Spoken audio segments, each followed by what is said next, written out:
I personally had Black Panther at number 2 on my list, so to see it at number 2 on our list, that's awesome and consistent and probably the right place it should be.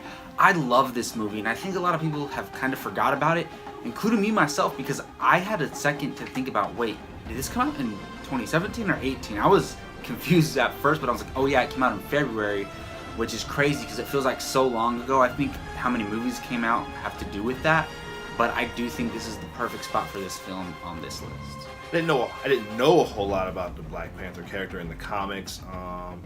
I'd always heard him described as Marvel's kind of answer to Batman. That's how I always kind of looked at him. And I've seen a lot of the iconic images of him sitting in his throne with Storm. He's married to Storm in the comics, and yeah, so I knew that, just the connection with him and Vibranium. So that was pretty much, for the most part, the extent of it. And coming out of the movie, I've learned obviously a lot more about him, and because the movie was so great to me. Now it's a lot of differences, of course, between the comics and the movie, but the movie was great, and it really just expanded my fandom of T'Challa. So Marvel has a great list of directors for all of their films. I mean, they've had some big names, they've had some smaller names who have made a name for themselves, but one of the bigger names that has ever directed a movie for them is Ryan Coogler. He, Fruitvale Station and Creed, as far as filmography goes, for two first directorial debuts, they are two of the best films to ever be on someone's filmography. Like, what they have done as far as films goes is phenomenal, and what he has done for himself, he deserved this movie. What he did with this movie was absolutely amazing.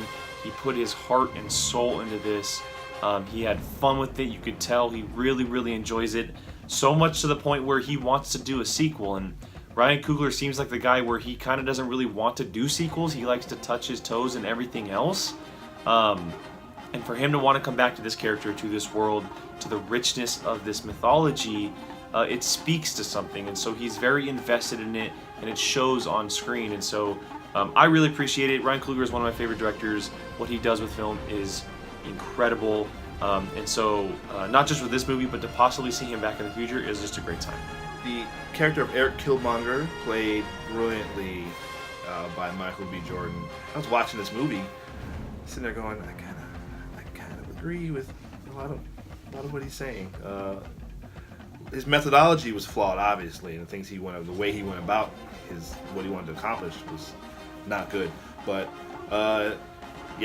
just his goal, I understood, and the performance, like I said, was spot on. It was really brilliant. Michael B. Jordan's a brilliant actor, and he really, you can tell he was really passionate. He really got into it, so I enjoyed him. So I think he's, at minimum, probably number 2 or 3 as far as the Marvel villains.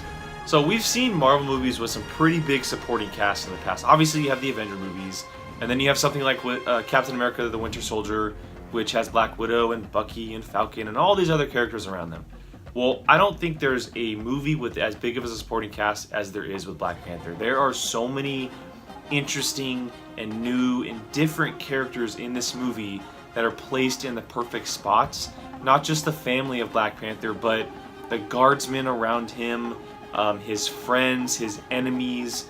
You have M'Baku, you have Shuri, Nakia, you have the Dora Milaje. There's so many different characters in this film, and Coogler is able to balance them perfectly. He's able to use these to a perfect amount. He's able to use these a little bit more than others. That works in a great way. And so it's a great supporting cast overall. So much to the point where most of these characters appeared in Infinity War. Like, that's how important they are, not just to Black Panther and his character, but kind of the Marvel world overall. And it's not going to be a surprise if they're ventured into the future of Marvel and if they're used in an importance.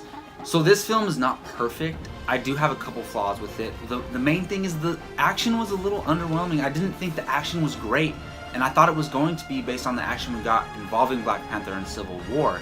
The big fight at the end, while everybody fighting was great, the fight between T'Challa and Killmonger was not as climactic as I wanted it to be. It ended pretty cool, but it just wasn't the action I wanted it to be. And on top of that, the CGI during their fight wasn't too great, and that's not consistent with Marvel films. So that was something that kind of brought the film down a little bit, in my opinion. The action in this movie was fantastic. I loved every single scene, although I was a little disappointed with the ending fight scene. It was kind of quick and a little bit over too fast for me, but everything else in this movie was fantastic. I think Black Panther has a huge role to play in the future of Marvel. I don't think he is the pinnacle, the main character. I don't think he's what Iron Man was in Phase 1 and what Captain America is right now, but I think he's that second tier. We don't know what's happened to Black Panther, so at this point, we know he'll be back. We don't know how, obviously,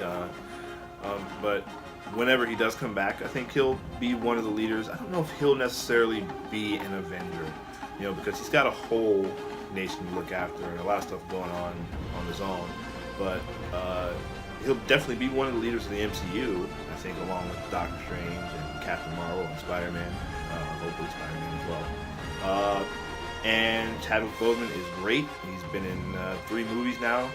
He's been a standout in all of them. He was, I thought, one of the best parts of Captain America: Civil War, and so I'm really looking forward to seeing more of him in Marvel's Phase 4 and beyond.